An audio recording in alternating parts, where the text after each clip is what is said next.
The opinions of the program titled Now Open are for informational purposes only. This show contains conversations about violence, murder, and suicide. The opinions expressed does not reflect those of Rosentool. Viewer discretion is advised.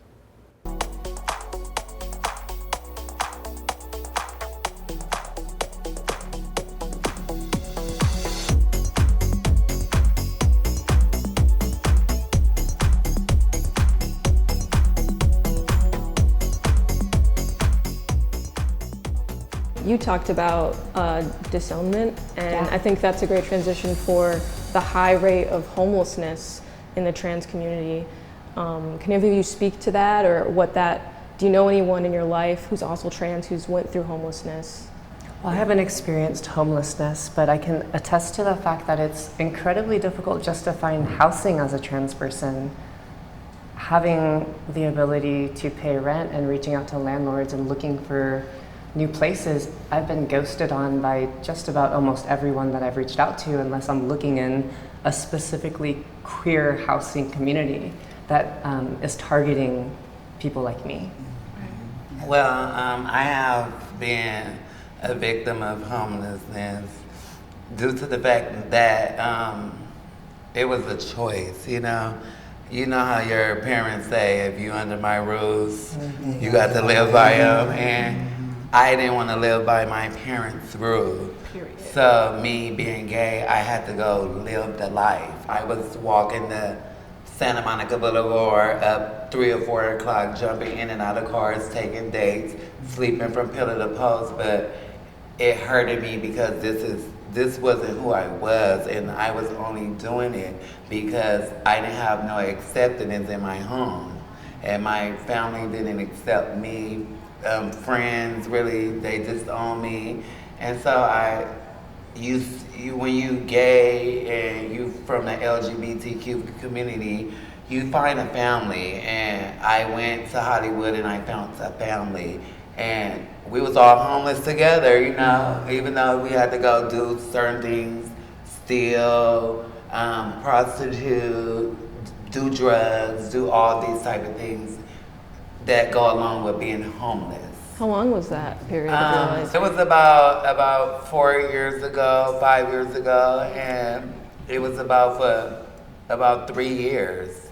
3 years, we'll be on Lake 13 and Hyde and Santa Monica, just out there. They had like different hotels where we didn't need our ID, because if we go to like a regular hotel, like I'm not gonna say like a regular fancy hotel, because everybody look at us as prostitutes and escorts. So it's like, you got too much going on, you got too much company coming in. And that's the things we had to do to survive, you know? Do you have any experiences with like housing issues? I have. I had lived, when I had first moved back from Arizona, because my parents would not allow me in the house. My parent, one of them, my mother, she wouldn't allow me in the house at the time. She was living with my brother as well. But my friend let me into her place, and that was nice. Other than that, I wouldn't have known where I would have went, so that's that. There's also a lot of discrimination in employment with trans people. So have any of you experienced that? Do you know anyone who's experienced that, and why do you think that is? I do feel like it's an issue. But then they say that they don't, what's the word, discriminates. But I feel like they honestly do. But you know what? That's not the point. I want people out there to know that they can own their own business. They can start doing their own things. We just need to have the resources to make those things happen moving forward. Yeah, I had a really great job as a teacher at a private school, as a religious school, and my mentor was kind of grooming me to become the next principal there. And I thought that I had done enough, and I had built enough of a relationship there with the people that mattered there, that I can finally come out as myself. And when I did, that same mentor was the one who fired me. So having to find a way to pay for school and find a way to get a job right away, as someone who is out as a trans woman, was incredibly difficult and nerve-wracking. Yeah, and are there protections for trans people? What I was told when I got fired, I called a lawyer and they said, you know what, this is gonna take at least 3 years to fight, and it's gonna cost you a lot of money. And you'll win in California for sure, but because of this current administration and the way that the courts are stacked, if it moves up to a federal level, you could end up harming the trans community in the long run by setting a court precedent that is against trans rights. How do you feel about that? I feel horrible about that, and I think it's a testimony to the fact that we need better legislation, we need a more democratic oversight over the court system. Yeah. Yeah. I agree. Me growing up, I was just like, you know, being an escort and all that, you get tickets. When I did expunge my record, I tried to go get jobs and stuff, and it's like, before I changed my name and my gender and stuff, it was like, when you fill out an application, what do I put? You know, and I look like this and they got that. Just like when I used to go in public, like to the DMV or to the GR building or something, I'll have to wait, like they'll call my name, they'll call my guy name, like Samuel, and I'll just wait like for like 5 seconds until they call somebody else's name. Then I'll run up to it, and it was just, I felt embarrassed about me trying to get a job, and you know, they don't educate the supervisors, the managers, the employees, they don't educate them about our pronouns and respecting us. You know, if I'm at work and I look like this, I need to be called she. Yes. And if I have a fade or a beard, I could be called he, but it feel like that you're being funny. You're not being respectful, you know? What kind of laws do you think could be made to better and like move forward trans rights? I think trans kids need to be protected because that leads to the trans homeless population, right? When parents disown their kids and they kick them out and they have nowhere to go and they don't have the ability to make money for themselves. We need federal protections for work to where people can't fire us just because of who we are. Yes. And can't pick someone else over us when we're better qualified. Yes. Trump treat us wrong. Just that wrong. Have you guys ever experienced someone, they're not necessarily trying to offend you, but they say something that hurts you, or they word things the wrong way, or they, you know, subconsciously have bias, and then you can tell that by the way that they speak to you? What are some examples of that? I just don't like when certain men just think that every trans woman or everybody wants them. Yeah. That's the problem. That's my biggest problem. Like, ooh, she looking over. No, I don't want you. Or you're pretty for a trans woman. That's what I'm saying. No. Pronouns make a difference. Like when you meet somebody for the first time, if I was to meet a guy online, for example, I'm not going to just ask him, so how big is you? So don't ask me what I got going on if I'm not going to ask you. Well, I had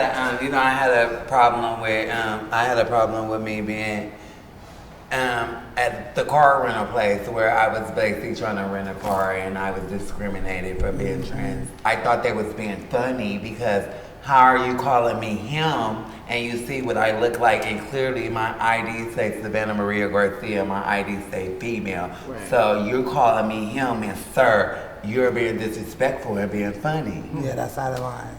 Do you have opinions on how well received Caitlyn Jenner was, or just the opinions of Caitlyn Jenner? I have a problem with a rich white woman representing the entire trans community. Because like I said earlier, we don't have the luxury of just transitioning like that. Yeah. And being celebrated for it, right? We face a world that scowls at us or smirks at us at best. And Caitlyn Jenner represents a different type of generation. Caitlyn Jenner is a little older than us, so I feel like Caitlyn Jenner, in the background that person has led up to the where they are now, sets a tone for their own type of demographics, if that makes sense. So I have nothing against Caitlyn. I feel like she was respected on a level that she needed to be respected on prior to all that, and more power to her. I would love to meet that young person. That'd be lovely. I have no comment. Well, I have met Caitlyn Jenner, partied with Caitlyn Jenner 3 or 4 times. I know a few people from the show, me being at the LGBT Center and Children's Hospital growing up, because I used to be a trans activist. Even though she has money,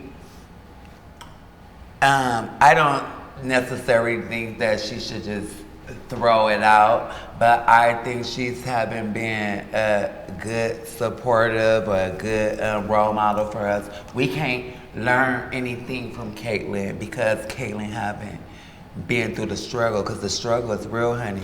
Caitlyn haven't been through domestic violence. Caitlyn haven't been through suicidal. No. Caitlyn haven't been through homeless. Caitlyn haven't been through escort. Caitlyn haven't been through drugs. You got these rich daughters, you got this rich home.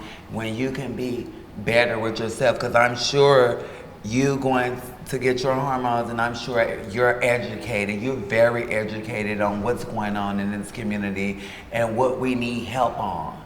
You have a big platform. You're supposed to use it and help us with it. Not just, it's not about the looks. It's not about the beauty. It's not about cosmetics. It's about the pain we're feeling, about our heart, about our lives. It's about our lives. It's not about, you know, that like everybody think being a trans woman, oh, it's about the makeup, the beauty, the fashion. No, it's not about that. It's about living real life and what we have to do and deal with on the basics. And Caitlyn and Jen and I dealing with what we doing on the basics. Even though I was on TV and stuff, I still deal with hard life stuff. I still deal with real life. And she didn't deal with real life, so I can't learn anything from her. I can learn something from Caitlyn and her generation and where she comes from. Even though she's been a famous, whatever she did in the past, she has kids, and there's people that are like her in her age bracket. But what has she did to the community for you to learn from her? What are you learning from her? The only thing you can learn from her is being an athlete and being rich. That's the only thing you can learn from her. You can't learn from her as being any human rights, as being no resource, as being no politic agenda or nothing. She said she have brought herself to the community, but it's only been an appearance for people to take pictures of you and all that. She's not doing nothing for me to look at it. And she's not doing it. She's over there. She's confused first how you go from a transgender woman to from a male to a transgender woman to go with a transgender woman. That's her life. That's her life. That's not a good example of us. I'm sorry, I think the one positive thing that she does show is that transitioning is necessary, right? Here's this person who has everything. They have the family, they have all the money, and it's not enough to stay that way, right? Mm-hmm. She still had to transition to be herself. Thanks for sharing your stories with us. Thank you for having us. Thank you for listening to our stories. Absolutely, and giving us a platform to share our stories. Yeah. If you or someone you know are having thoughts of suicide, please contact the National Suicide Prevention Hotline at 1-800-273-8255. Don't forget to like and subscribe to our channel for our most up-to-date content.